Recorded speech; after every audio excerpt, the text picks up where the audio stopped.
नमस्कार बच्चों, math games and activities में आपका स्वागत है।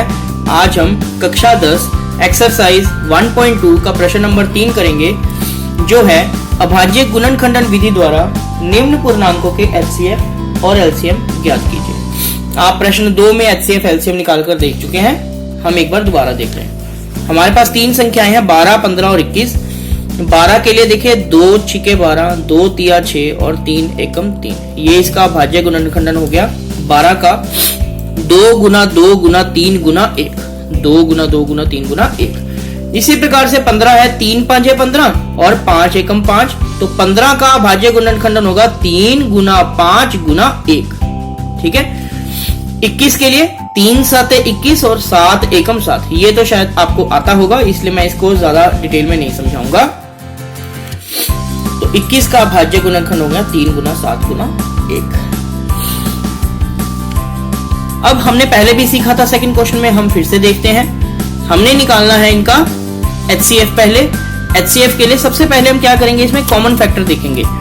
ठीक है, सार्व गुणनखंड देखेंगे जो तीनों में हो। देखो 2 यहां है लेकिन यहां नहीं है, यहां नहीं है। ये 2 है, यहां नहीं है, यहां नहीं है। ये 3 है, यहां भी है, यहां भी है। इसका मतलब तीनों में ही कॉमन है ये वाला 3, है ना बच्चों।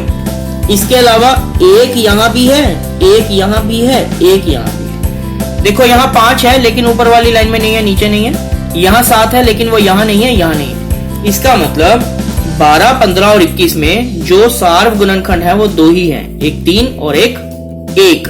ठीक है। तो एचसीएफ क्या है, पहले भी सिखाया था, जो कॉमन आए उनको आपस में गुना कर दो, तो 3 गुना 1। इसका मतलब एचसीएफ आ गया 3। एचसीएफ आ गया 3। ठीक है।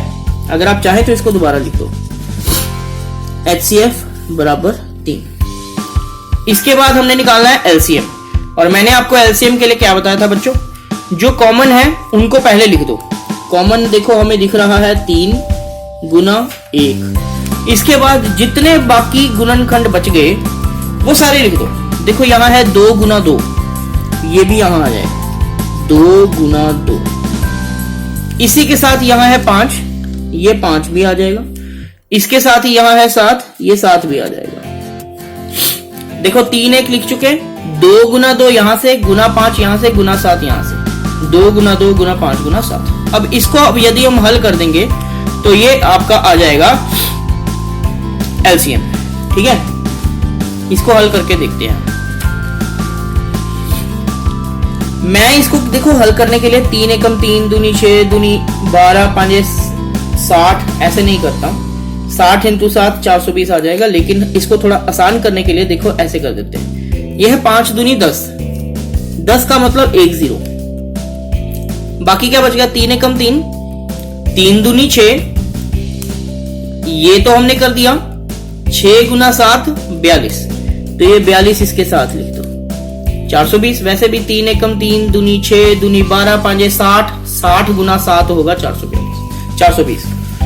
तो इस प्रकार से अभाज्य गुणनखंडन विधि के द्वारा हमने 3 नंबर्स का एचसीएफ भी निकाला और एलसीएम भी निकाला। ठीक है बच्चों, ओके। इसका एक और भाग देखते हैं। हमारे पास 3 नंबर है 17, 23 और 29। देखो बच्चों 17 अपने अलावा किसी पहाड़े में नहीं आता, तो ये सीधा 17 के पहाड़े में गया, 17 एकम 17। ऐसे ही 23 किसी और पहाड़े में नहीं आता, तो 23 गुना 1 23। 29 भी किसी और पहाड़ में नहीं आता, तो 29 एकम 29। 17 के भाज्य गुणनखंडन हो गया 17 गुना 1। 23 का हो गया 23 गुना 1। 29 का अभाज्य गुणनखंडन हो गया 29 गुना 1। अब एचसीएफ के लिए हम क्या करते हैं, सबसे पहले कॉमन देखते हैं। तो यहाँ 17 है वो यहाँ नहीं है, यहाँ 23 है वो यहाँ नहीं है, यहाँ 29 है वो यहाँ नहीं है, लेकिन यह जो 1 है ये यहाँ भी है, यहाँ भी है, यहाँ भी है। आपको मैंने पहले कहा था 1 बार बार क्यों लिखना, मैं बताता हूँ। इसीलिए लिखना है कि कहीं ऐसा ना हो कि आप 1 लिखना और आपको लगे इनमें कुछ भी कॉमन नहीं है इसलिए एचसीएफ होगा 0। नहीं बेटा, 1 सभी में कॉमन है, यानी सभी 1 के पहाड़े में जरूर आते हैं, इसीलिए इनका जो एचसीएफ होगा वो होगा 1। इसी से हमें एक सबक मिलता है, वो ये कि अगर कभी 3 या 2 संख्याएं ऐसी हो जो एक दूसरे के पहाड़े में ना आती हो, जिनमें कोई भी सार्व गुणनखंड ना हो, तो उनका एचसीएफ कितना होगा, 1 होगा। उनका एचसीएफ कितना होगा, 1। अब हमने निकालना है एलसीएम। एलसीएम के लिए क्या करेंगे बेटा, हमने क्या कहा था, जो कॉमन है उसको एक बार लिख दो, बाकी जो बच गया वो लिख दो। यहां से बचा 17, यहां से बचा 23 और यहां से बचा 29। इनको हम आपस में गुना करेंगे। 17 को पहले 23 से गुना कर देते हैं।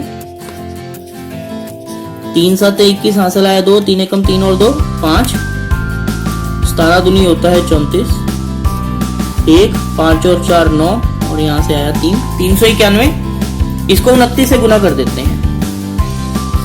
9 एकम 9, 9 9 81, हासिल आया 8, 9 3 27 और 8 35, गुना 2 एकम 2, 2 9 18, हासिल आया 1, 3 और 2, 3 दूनी 6 और 1 7। इसको प्लस कर दो, 9 3 8 5 13, हासिल आया 1, 7 3 10 और 1 11। तो ये आ गया 11 339। इसका मतलब यही एलसीएम है और ये जो हमने निकाला ये एचसीएफ है। ठीक है बच्चों, तो इस प्रकार से इसके जो बाकी भाग है वो आपने, तीसरे क्वेश्चन के जो बाकी भाग है वो आपने खुद कर लेने हैं। थैंक यू बच्चों।